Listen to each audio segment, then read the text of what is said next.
Hello friends, this is Himanshu Ranjan. Today I came up with MCQ beat questions for CMA intermediate students. I have already covered question number 100. From question number 1 to 100 I have completed. Today I will start from question number 101 to question number 120. चलिए start करते हैं. जैसे कि बता चुका हूँ 100 question तक हो चुका है. अभी हम 101 से स्टार्ट करने वाले हैं. पिछले वीडियो नहीं देखे तो जाकर के देख लीजिए. अभी 101 नंबर से स्टार्ट करेंगे. ठीक है, चलिए क्वेश्चन नंबर 101 पढ़िए. क्या बोलता है? मिस्टर राज जिसका उम्र है 62 ईयर्स इज ए करता, वो करता है एचयूएफ का, which is engage in textile trade. ठीक है, करता है एचयूएफ का, उसका उम्र है 62 ईयर्स और वो टेक्सटाइल में ट्रेड करता है. Okay, the total income of the HUF. तो फिर बोलता है कि the total income of the HUF, जो एचयूएफ है उसका टोटल इनकम है 3,40,000. तो tax liability of the HUF. तो आपसे पूछा है टैक्स लायबिलिटी ऑफ एचयूएफ, आपसे एचयूएफ का टैक्स लायबिलिटी पूछा है. बट आपको कंफ्यूजन क्रिएट करने के लिए यहाँ पे कर्ता का उम्र दे दिया है 62 ईयर्स कि आप कंफ्यूजन हो जाए और आप नील को टिक कर दें. ठीक है, तो ये गलती ना करें. ठीक है, जैसे कर्ता अगर 62 ईयर्स है और कर्ता का अगर टैक्स लायबिलिटी मानता ना, तो क्वेश्चन में अगर टैक्स लायबिलिटी कर्ता का पूछता तो फिर आपका नील होता, क्योंकि ये जो कर्ता था तो कर्ता को इंडिविजुअल है ना, तो इंडिविजुअल को जो 87A का जो रिबेट है 5 लाख तक के रिबेट मिलता ना, तो उसको फायदा मिल जाता. 5 लाख तक वाला रिबेट मिलता 87A में कर्ता का अगर टैक्स लायबिलिटी पूछता तो. बट यहाँ पे टैक्स लायबिलिटी आपका पूछा है एचयूएफ का. एक कंफ्यूजन क्रिएट करने के लिए आपको यहाँ पे 62 ईयर्स दिया है. ऐसा ध्यान रखिएगा, ये सब क्वेश्चन थोड़ा सा ट्रिकी होता है. ये सब पे आप थोड़ा सा ध्यान बना के रखिएगा एग्जामिनेशन हॉल में. ठीक है, तो टैक्स लायबिलिटी कर्ता का पूछा है. तो कर्ता का जो टैक्स लायबिलिटी है वो 2.5 लाख रुपया, तो पहला जो भी टैक्स लायबिलिटी 2.5 लाख रुपया आएगा वो नील होगा. और फिर उसके बाद जो भी 90,000 बचेगा, 90,000 का 5% तो हो जाएगा 4500. 1 मिनट, आपका 340 दिया हुआ है.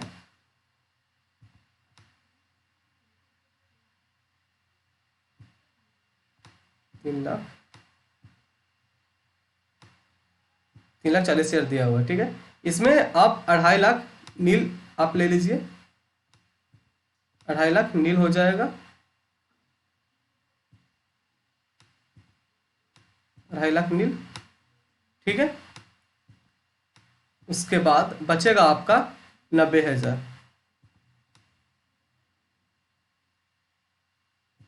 ठीक है, ये 90,000 पे आपका जो टैक्स बनेगा वो बनेगा 5%.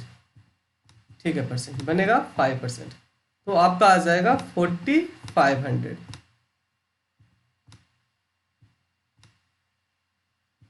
ठीक है, फिर इसके बाद आप इसके ऊपर health and education cess add करिए. ठीक है, health and education cess add करिएगा. HEC health and education cess 4%. तो फिर आपको ये टोटल आ जाएगा 4680.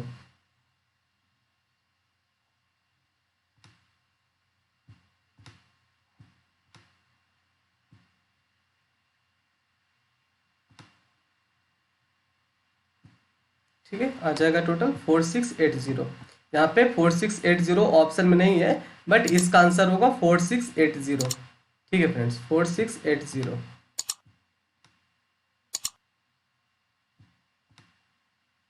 ओके, तो 101 का ऑप्शन में नहीं है, बट इसका आंसर इतना ही होगा. ओके, तो किसी को भी आप टिक कर लीजिएगा, काट करके 4680 लिख लीजिएगा. ओके, तो 101 हो गया, 4680 आंसर होगा. हम लोग आगे बढ़ते हैं क्वेश्चन नंबर 102 में. इंटरेस्ट ऑन पोस्ट ऑफिस सब joint account is exempted up to.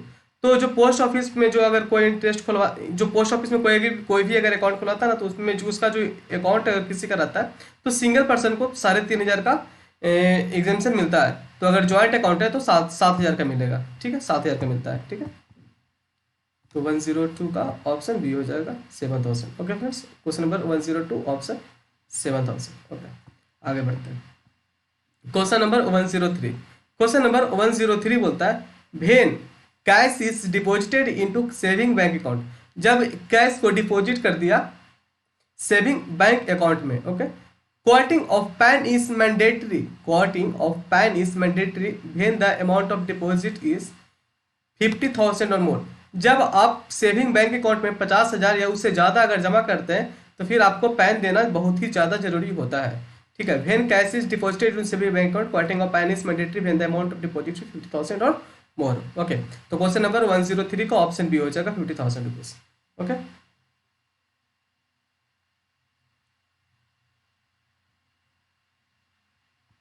सब करेक्ट है ना। 103 का ऑप्शन बी हो जाएगा 50,000। आगे बढ़ते हैं क्वेश्चन नंबर 104, 104 देखिए फाइनेंशियल ईयर 17-18 दिया है, थोड़ा सा क्वेश्चन इसको भी ध्यान से देखिएगा।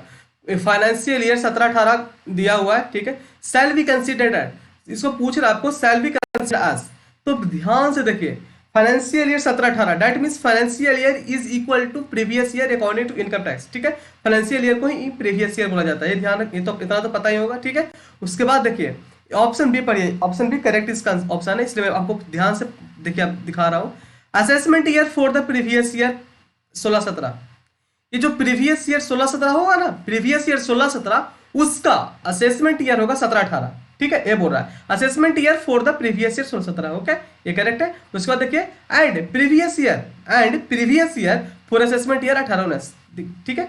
इसका जो असेसमेंट ईयर होगा financial year that means previous year according to income tax, तो इसका जो असेसमेंट ईयर होगा वो होगा 18-19, ठीक है। तो इसका ऑप्शन होगा 104 का option B, assessment year for the previous year 16-17 and previous year for the assessment year 18-19, okay. तो क्वेश्चन नंबर 104 का ऑप्शन बी हो जाएगा, ओके फ्रेंड्स। नेक्स्ट हम लोग मूव कर रहे हैं क्वेश्चन नंबर 105 में।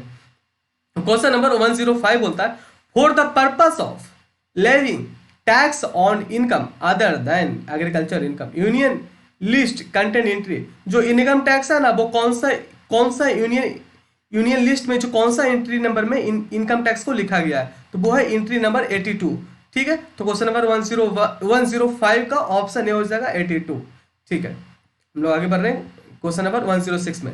106 है following is not a head of income, पूछ रहा है इसमें से कि कौन है जो हेड ऑफ इनकम नहीं है, तो मैं बता दूं आपको, ये जो ऑप्शन सी है income from interest on security है जो हेड ऑफ इनकम नहीं है। बाकी house property, income from house property, salary, ये जो दोनों है ना, ये दोनों है head of income. 5 heads of income होता है ना, income from house property, salary, PGBP और फिर capital gain and income from other sources, ठीक है।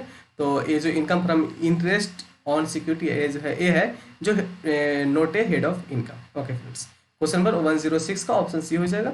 हम लोग आगे बढ़ रहे हैं क्वेश्चन नंबर 107 में। क्वेश्चन नंबर 107 बोलता है if total income of a person 2,67,880 888.34, ठीक है। It shall be rounded off to, तो आपको बोल रहा है कि इसको राउंड ऑफ कैसे करिएगा, आपसे राउंड ऑफ करने के लिए पूछ रहा है, ठीक है। तो इसका राउंड ऑफ करने के लिए क्या करना होता है, ये जो लास्ट 2 डिजिट होता है ना, ये अगर 5 या 5 से ज्यादा होता है ना, 5 से ज्यादा अगर हुआ लास्ट 2 डिजिट तो उसको आप नेक्स्ट डिजिट में कन्वर्ट कर दीजिएगा, ठीक है। तो मतलब ये जो 8 है तो इसको आप 90 कर दीजिए, ठीक है।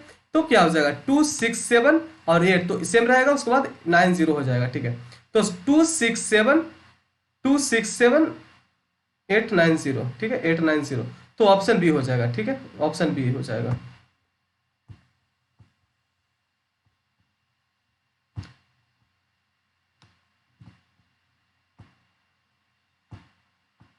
ठीक,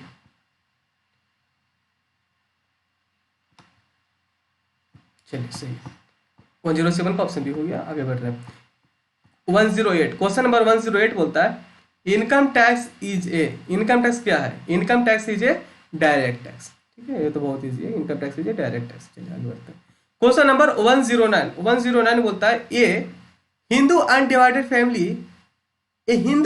family is said to be resident in India if, एक एचयूएफ को कब रेसिडेंट इन इंडिया माना जाएगा, जब उसका control and management of its affair Holi और पार्टली सिचुएटेड इन इंडिया होगा तो, ठीक है। तो 109 का सी हो जाएगा, control and management of its affair Holi और पार्टली सिचुएटेड इन इंडिया, ठीक है। Control and management of its affair Holi और पार्टली सिचुएटेड इन इंडिया होगा तब एचयूएफ को इंडियन रेसिडेंट माना जाएगा, ठीक है। तो क्वेश्चन नंबर 109 का ऑप्शन सी हो जाएगा, ठीक है फ्रेंड्स, नेक्स्ट हम लोग मूव कर रहे हैं क्वेश्चन नंबर 110 में। 110 बोलता है an individual is said to be resident in India if, एक इंडिविजुअल को रेसिडेंट कब कब बोला जाएगा, एक इंडिविजुअल को रेसिडेंट बोला जाएगा he is in India in the previous year 182 days और मोर, 182 दिन कम से कम होना चाहिए प्रीवियस ईयर में, तब एक इंडिविजुअल को रेसिडेंट माना जाएगा। ठीक है,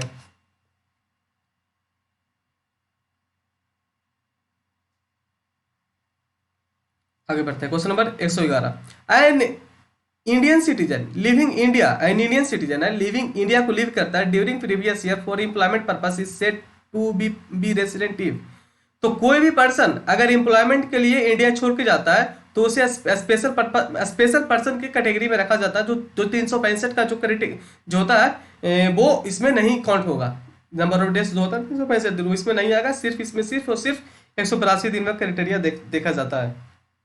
ठीक है फ्रेंड्स,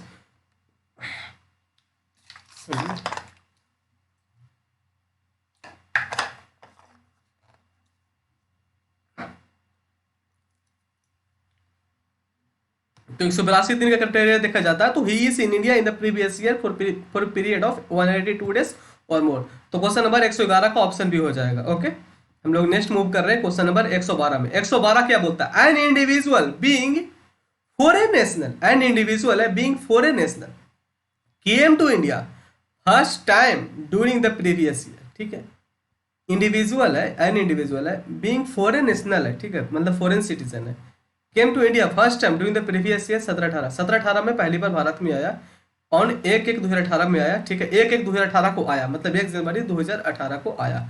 ठीक है, फॉर 200 डेज इस residential status for the previous year 1718, तो 1718 का रेसिडेंशियल स्टेटस आपसे पूछ रहा है कि वो वेदर वो रेसिडेंट होगा या नॉन रेसिडेंट होगा। ठीक है, तो 1/1/2018 को आया ही है, तो जनवरी का 30 दिन ले लीजिए और फरवरी का 28 डेज ले लीजिए, फिर मार्च का 31 ले, तो वो ऑलमोस्ट 90 दिन ही रहा, तो 90 दिन में थोड़ा टाइम होता है रेसिडेंट, तो ये नॉन रेसिडेंट हो जाएगा, तो 112 का ऑप्शन हो जाएगा नॉन रेसिडेंट। ठीक है फ्रेंड्स, आगे बढ़ते हैं क्वेश्चन नंबर 113 में। क्वेश्चन नंबर 113 बोलता है following income of A resident and ordinary resident is taxable in India, that is following income of A resident and ordinary resident is taxable in India, कौन को पूछ रहे हैं इसमें, कौन है जो टैक्सेबल होगा इंडिया में, bank interest from state bank of India, हाँ ये तो टैक्सेबल होगा। इनकम क्या होता है ना टैक्सेबल इंडिया में, अक्यूर होता है चाहे फिर कहीं से हो। ठीक है, इनकम अक्यूर और रिसीव कहीं से भी हो वो टैक्सेबल होगा, अक्यूर चाहे रिसीव, तो इंडिया में ही हो रहा है ना, bank interest from state bank of India. Okay, bank interest from bank of America New York branch, ठीक है, रिसीव हो रहा है तो कोई बात नहीं, यहाँ इंडिया में टैक्सेबल होगा। Rental income from house property located in London, तो रेंटल इनकम अगर इंडिया रेसिडेंट को अगर रिसीव हो रहा है तो फिर भी वो टैक्सेबल होगा इंडिया में। ठीक है, तो क्वेश्चन नंबर 113 का ऑप्शन डी हो जाएगा ऑल ऑफ द एबव। ठीक है, क्वेश्चन नंबर 113 का ऑप्शन डी हो जाएगा ऑल ऑफ द एबव। हम लोग आगे बढ़ रहे हैं क्वेश्चन नंबर 114 में। 114 बोलता है which of the following is an agriculture income, बोल रहा है कि इसमें कौन है जो एग्रीकल्चर इनकम है, तो एग्रीकल्चर इनकम होता है share of profit of A partner from A form engaged in agriculture operation. ठीक है, ये मैं बता दूं आपको, थोड़ा सा इसमें आपको समझाना पड़ेगा मुझे। जैसे देख लीजिए, कोई भी इंडिविजुअल होता है ना, सपोज दैट मैं बता रहा हूँ 2 इंडिविजुअल है, कोई भी 2 इंडिविजुअल ले लीजिए, ए और बी ले लीजिए। ठीक है, 1 minute, I will explain you then you will understand इसलिए। ठीक है, जैसे देखिए एक ए है और एक बी है, दोनों को अच्छा खासा प्रॉफिट हो रहा था एग्रीकल्चर इनकम में। तो जब एग्रीकल्चर इनकम में जब प्रॉफिट होता है तो आपको पता ही है कि इंटीग्रेशन हो जाता है, मतलब कि ठीक है आपको एग्जाम्पशन तो मिल जाता है एग्रीकल्चर इनकम में, बट जो आप जो कमाते हैं एग्रीकल्चर इनकम से वो तो ऐड हो जाता है ना आपका टोटल इनकम में। जब आप टोटल इनकम में आपका टोटल इनकम अगर एग्रीकल्चर इनकम जो भी आपका एग्रीकल्चर इनकम है वो अगर टोटल इनकम में ऐड हो गया तो फिर तो आपको जो स्लैब रेट होता है वो तो इंक्रीज हो जाता है। तो स्लैब रेट अगर इंक्रीज होने से जो भी आपका जो रिमेनिंग आपका जो इनकम है उसमें तो हाई रेट लग जाता है ना। तो इससे बचने के लिए जो ए और बी है वो सोचा ना करे चलो एक पार्टनरशिप फॉर्म बना लेते हैं। ठीक है, तो इन लोग एक पार्टनरशिप फॉर्म बना लिया। ठीक है, तो पार्टनरशिप फॉर्म इन लोग बना लिया ना, तो और इन लोग पार्टनरशिप फॉर्म बना लिया और यहां से जो प्रॉफिट आता था वो ए और बी अपने जो जैसा इन लोग का लैंड था और एग्रीकल्चर इनकम था वैसा रेशियो में इन लोग डिस्ट्रीब्यूट करने लगा। ठीक है, तो ये बात पता चला इसको इनकम टैक्स अथॉरिटी को। Income tax authority case file कर दिया इन दोनों के ऊपर, ए बी के फॉर्म के ऊपर, कि इन लोग जानबूझ करके फॉर्म बनाया है ताकि ये जो प्रॉफिट आएगा वो एग्जेम्प्ट होता है ना प्रॉफिट अंडर सेक्शन 10(2)A में। ठीक है, तो प्रॉफिट को एग्जेम्प्ट कराने के चक्कर में ये लोग फॉर्म बना लिया, बट ये गलत था, क्योंकि ये जो फॉर्म बनाया था वो exclusively only and only for agriculture income के लिए था। तो कोर्ट बोला कि अगर ये फॉर्म है, कोर्ट का फैसला ये था, कोर्ट ये पहले बोला, पूछा इन लोग से, क्या ये जो फॉर्म बनाया गया exclusively only and only for agriculture income है? तो बोला ये लोग ए एंड बी, जी सर, यस सर। तो बोला कि देखो तुम लोग सिर्फ जानबूझ करके अपना टैक्स लायबिलिटी को बचाने के लिए पार्टनरशिप फॉर्म बनाया, तो फिर ये गलत है, तो फिर आपको टैक्स देना पड़ेगा। तो जो भी इसका टैक्स लायबिलिटी बनता था वो टैक्स देना पड़ेगा। ठीक है फ्रेंड्स, यही अगर ए और बी थोड़ा सा दिमाग यूज करता ना, अगर कंपनी बना लेता, तो इसको ये सब झंझट में नहीं पड़ना होता है, क्योंकि कंपनी में क्या होता है ना, सेपरेट लीगल एंटिटी, मतलब कंपनी अलग और इसका शेयर होल्डर अलग। बट इन लोग थोड़ा बकलोल था, एक फॉर्म बना लिया, तो इन लोग को चलो छोड़ो, समझ गए ना। ठीक है, which of the following is agriculture income. तो पूछा क्वेश्चन में कि कौन है जो इसमें एग्रीकल्चर इनकम है, तो share of profit of A partner, share of profit, ये जो शेयर ऑफ प्रॉफिट करेगा ना, ए और बी जो शेयर ऑफ प्रॉफिट करेगा ना from engage in agriculture operation, तो ये एग्रीकल्चर इनकम के अंदर आएगा। तो समझ में गया, आ गया होगा ना। चलिए आगे बढ़ते हैं, जैसे भी हो मुझे पूरा समझा कर ही आगे बढ़ूंगा, ऐसे टेंशन मत लीजिए। क्वेश्चन नंबर 115 क्या बोलता है? Which of the following income received by an assessee are exempt under section 10 of the Income Tax Act? पूछ रहा है कि इनकम टैक्स अंडर सेक्शन 10 में कौन एग्जेम्पशन है? तो एग्रीकल्चर इनकम। बहुत इजी क्वेश्चन है। ठीक है, तो क्वेश्चन नंबर 115 का ये हो गया एग्रीकल्चर इनकम। ओके फ्रेंड्स, हम लोग आगे बढ़ते हैं क्वेश्चन नंबर 116 में। क्वेश्चन नंबर 116 क्या बोलता है? In case of an individual और HUF, in case of an individual और HUF agriculture income is, individual और एचयूएफ के हिसाब से देखा जाए तो एग्रीकल्चर इनकम के साथ क्या किया जाएगा? तो वो एग्जेम्प्टेड तो होता है, जैसे देखिए जो इंडिविजुअल और एचयूएफ के हाथ में मतलब टैक्सेबल नहीं होता है, मतलब एग्जेम्प्टेड तो होता है, बट इसको इंक्लूड किया जाता है total income for the rate purpose. जैसा कि मैं आपको ऊपर में भी बता चुका हूं कि जो इंडिविजुअल और एचयूएफ है, इन लोग का जो एग्रीकल्चर इनकम होता है वो एग्जेम्प्टेड कैटेगरी में रखा गया है, बट जितना भी जो इन लोगों का एग्रीकल्चर इनकम होता है ना, ये टोटल जो इनकम होता है इन लोगों का इंडिविजुअल एचयूएफ, उसमें ऐड कर दिया जाता है, जिससे ये होता है कि इन लोग का जो टैक्स लायबिलिटी है ना, मतलब इन लोग का जो मतलब टोटल इनकम है ना, वो जो टोटल इनकम अगर बढ़ जाता है ना, तो टोटल इनकम अगर इन लोग का बढ़ गया तो इन लोग का स्लैब रेट बढ़ गया, टोटल इनकम बढ़ने से स्लैब रेट बढ़ गया, तो जहां इसका 20% देना पड़ता था टैक्स, यहां इसको 30% देना पड़ जा रहा है। तो एग्जेम्प्टेड तो है बट इंक्लूड किया जाता है total income for the rate purpose. Okay, तो क्वेश्चन नंबर 116 का ऑप्शन भी हो जाएगा। ओके फ्रेंड्स, आगे बढ़ते हैं। क्वेश्चन नंबर 117 पढ़िए। In case of an assessee engage in business of manufacturing of tea, यहां पे देखिए फिर से आपका थोड़ा सा कंफ्यूजन क्रिएट किया। मैन्युफैक्चरिंग ऑफ टी है, यहाँ पे ग्रोइंग मैन्युफैक्चरिंग नहीं है, ध्यान दीजिए। ग्रोइंग एंड मैन्युफैक्चरिंग रहता है ना, तो वहां पे क्या होता है ना, 60% एग्रीकल्चर एंड 40% बिजनेस, बट यहाँ पे only and only manufacturing of tea है, तो only and only manufacturing of tea है एंड हिज एग्रीकल्चर इनकम, और एग्रीकल्चर इनकम से सिर्फ है, तो फिर वो एग्जेम्प्टेड कैटेगरी मतलब नील होगा, टैक्स लायबिलिटी नील होगा। ठीक है, यही अगर यहाँ पे ग्रोइंग मैन्युफैक्चरिंग होता तो फिर आंसर अलग हो जाता है। ठीक है फ्रेंड्स, आगे बढ़ते हैं। क्वेश्चन नंबर 117 का सी हो जाएगा नील। ठीक है, क्योंकि सिर्फ एग्रीकल्चर है, सिर्फ मैन्युफैक्चरिंग है, ये भी ध्यान रखिएगा। क्वेश्चन नंबर 117 का ऑप्शन सी हो गया। आगे बढ़ते हैं। क्वेश्चन नंबर 118 पढ़िए। 118 क्या बोलता है? Remuneration to partner of a firm engaged in the business of growing and manufacturing rubber in India. ठीक है, growing and manufacturing rubber in India. तो मैं बता दूं, remuneration to partner of a firm engaged in business of growing manufacturing rubber in India. ठीक, तो जैसा कि ऊपर मैं बता चुका हूं यहाँ पे कि जो दो आदमी था, ए और बी, एक फॉर्म बना लिया और यहाँ से जो प्रॉफिट लेता था वो एग्रीकल्चर इनकम में काउंट होगा, आपको याद होगा। ठीक है, तो यहाँ पे यही सिचुएशन क्रिएट किया कि रेमुनरेशन टू पार्टनर, रेमुनरेशन, जहाँ से जो रेमुनरेशन इसको मिल रहा है फॉर्म से, remuneration of A partner engage in business of growing and manufacturing in India. Rubber rubber को ग्रो कर रहा है, मैन्युफैक्चर कर रहा है। तो क्या है ना, इसका क्या है रूल कि 65% एग्रीकल्चर इनकम होता है एंड 45 नहीं 65% जो होता है रबर में, रबर का अगर आप कुछ कर रहे हैं, मैन्युफैक्चरिंग कर रहे हैं और ग्रो कर रहे हैं, तो फिर उसका जो 65% इनकम होता है वो होता है एग्रीकल्चर में जाता है, 35% जाता है बिजनेस इनकम में। तो ये पार्टली एग्रीकल्चर हो जाएगा एंड पार्टली नॉन एग्रीकल्चर हो जाएगा। ठीक है, 65% for agriculture income and 35% for business income. Okay, question number 118 का ऑप्शन ए हो जाएगा। ठीक है फ्रेंड्स,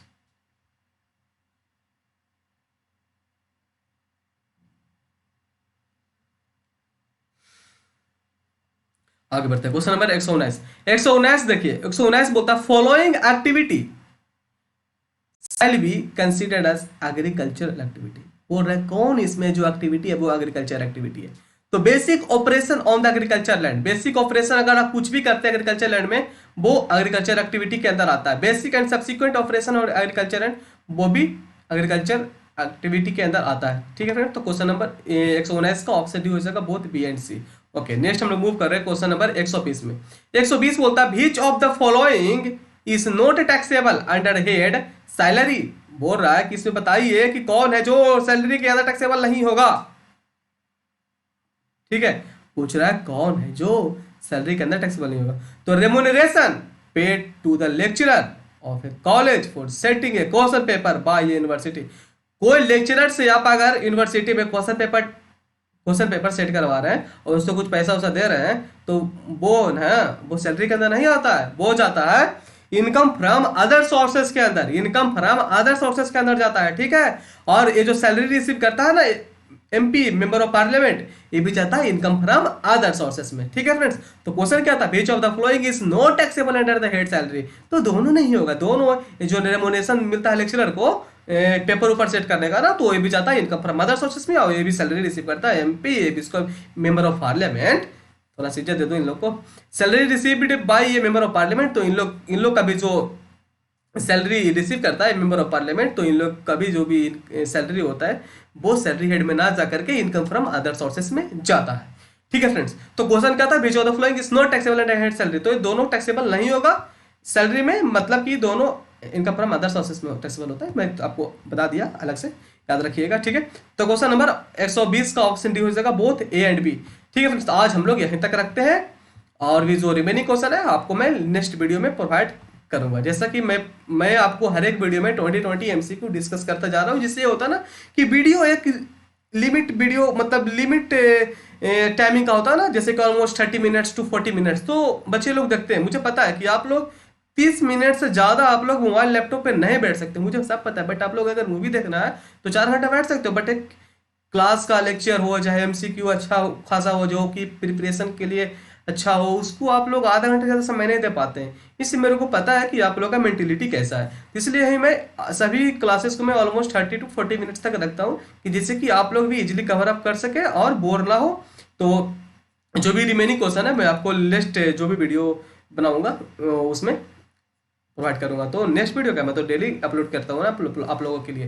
तो मैं आप लोगों के लिए लॉ का तो पूरा कंप्लीट कर चुका हूँ। More than 20 videos are uploaded in my YouTube channel. If you didn't see the please visit my playlist and check it from there and you see it. Okay, और अभी तक डीटी का भी इनकम टैक्स का भी बहुत सारे, मैं almost I think so more than 8 videos are uploaded in my YouTube channel. If you didn't see, then please check my playlist and see it from there. Okay friends, तो आज video यहीं तक रखते हैं और ऐसे ही वीडियो को like मारो और चैनल को सब्सक्राइब नहीं किए हो ना तो चैनल का सब्सक्राइब कर दो, बहुत ही फायदा मिलेगा। ठीक है, चलो थैंक यू आज के लिए।